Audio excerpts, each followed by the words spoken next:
Hey guys, I thought I would make this quick video discussing something that I discovered on this here Quasar Great Time Machine.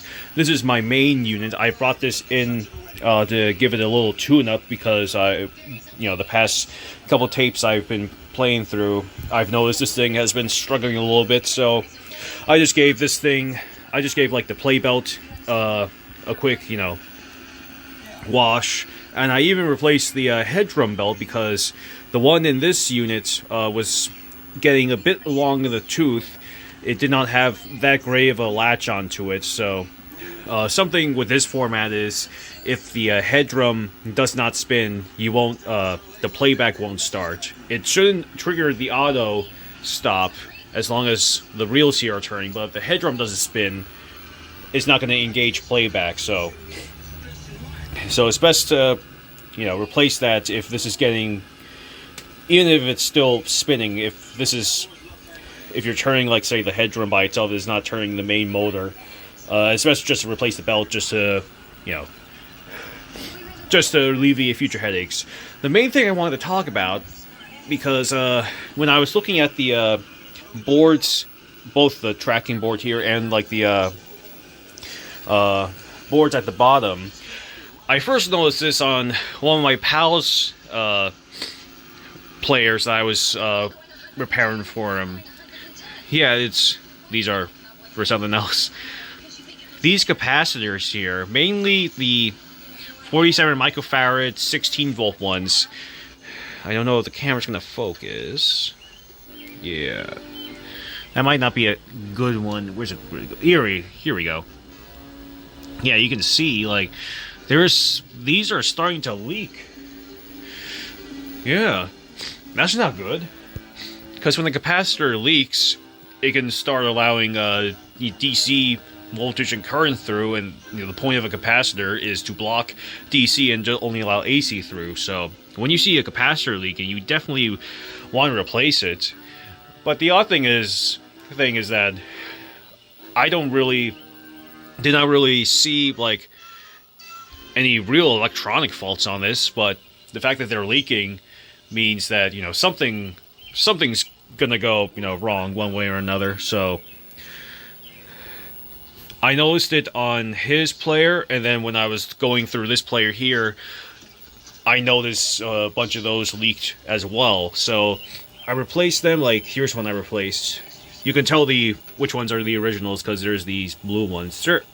They shouldn't be the Sanyo ones. If you look at the markings on it, let's see. I thought I saw one with like a Mitsubishi logo. Yeah, like this guy. That's like the Mitsubishi logo. So, which checks out because, well, we got like a Mitsubishi chip there. It's that triangle. That's their logo. But yeah, I got like a whole bunch of these 47 microfarad 16 volts Nichicon ones from some guy on eBay. So I replaced all the ones that were obviously leaking. I'm not going to do a full recap. I just focused on what was clearly leaking. And something else is, I did make a minor adjustment to this speed trim pot here because, so I'm going to stop it, and then I don't know if this will come up. No, okay, because I got that all fixed up. Well, let me duck up the control because I know where to put it back. Okay, so if I turn this clockwise, see what the picture's gonna do. Yes, it goes haywire like that. Now, sometimes on these units, it'll do that for a couple seconds when you first start it up, and then it'll get better like that. Well, ideally I would like it. Now if I do it, is it going to take a little time again? Yep. Yeah, see what it did there? Where it like kind of phases in and out for like a second or so. Well, I noticed that if I turn this to like around there. Let's do that again. Stop and then play. Yeah, it basically locks in right away, so... I do have, albeit a PDF, but I do have, like, you know, an electronic copy of the service manual. So I have the, you know, since I have the scope and all this, you know, equipment, I can do the adjustments proper. But, you know, it's this is a, as you can see, that's one you can just kind of eyeball and get a, you know, good picture out of it. Just, of course, make a mental note of where it was originally, in case you can't, you know, get a better picture. And yeah, there's another instance of a cap that need replacing right there. So yep, this is Smokey and the Bandit, obviously, in case you don't know your 70s movies. This was just off cable, so no commercial breaks. And you know, it's a movie it's a movie that I know pretty well, so that's why I like to use this as my test tape. And plus I can be treated to Jackie Gleason's awesome performance. So, part of the tune-up that I gave this thing was, I also went in with the... Let me just quickly pop this sucker out. So, aside from... I just, you know, of course, cleaned the heck out of the... because this thing was, like, filthy. I had no idea just how filthy this thing was going to be. So, to remove this, I won't do it here, because I got my phone in one hand. There are going to be 6 screws around the perimeter here. Remove those. Now, you do have to, like, basically remove most of the cover of the player out of the way, and yet this has to swing out of the way. But remove all those screws, and then you can lift this out, and then you get a much better, you know, nothing's in the way when you want to clean, like, the audio control head. To get to this, I did remove this and oil up the bearing there. But what I want to talk about is the idler tire here for, let me see if I can, yeah.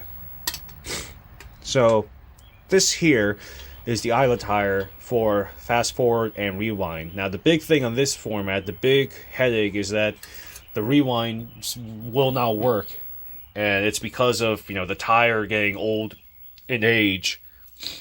So, what I did was, after removing the basket, you get a good, you undo the little E-clip that holds that in, and then you can take the tire out, the assembly out, and then you can just, I use rubber renew, a couple, you know, passes of rubber renew on that tire and put it back in, and it works. The rewind works for now, at least. Probably after a couple, you know, rewinds on these 2-hour tapes, and it'll probably need to be cleaned again, but at least at least it'll fix it, you know, temporarily. So put it into rewind, and you can see how that thing takes off. And then let's put it back into play. Yep, and it's still good. So the thing to look out for on these Quasar units is, you know, for these leaky caps, when you spot them, you know, replace them so that, fortunately, none of the corrosion got into the board. It just kind of ran down the leg, so that's at least something positive. But yeah, but you don't want leaky caps in your units, because that can cause trouble down the line. But it looks like this Quasar is now back up and running. You know, after I, you know, changed the head drum belt and, like, oiled the moving parts, really cleaned the heck out of the. That's what I was trying to say before. Like, this is like the first deep clean of this I gave it probably since I first got it, and oh my goodness, the amount of tape oxide that got onto, like, the guides and like the audio control head, the back of the bottom of the head drum. Oh my goodness, I was floored.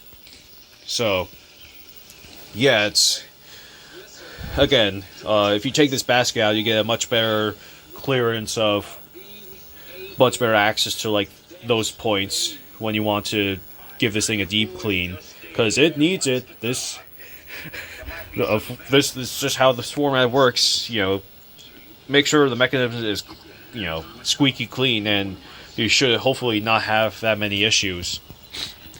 But anyway, that's basically the gist of what I did to this thing. I, wanted to give this thing a tune-up because I have a huge backlog of tapes to go through. I have to do some transfers for a couple of the guys who gave me, their tapes to go through. So, yeah, I really need this thing fully operational again so I can get back on going through those tapes and hopefully find more cool stuff to put on here for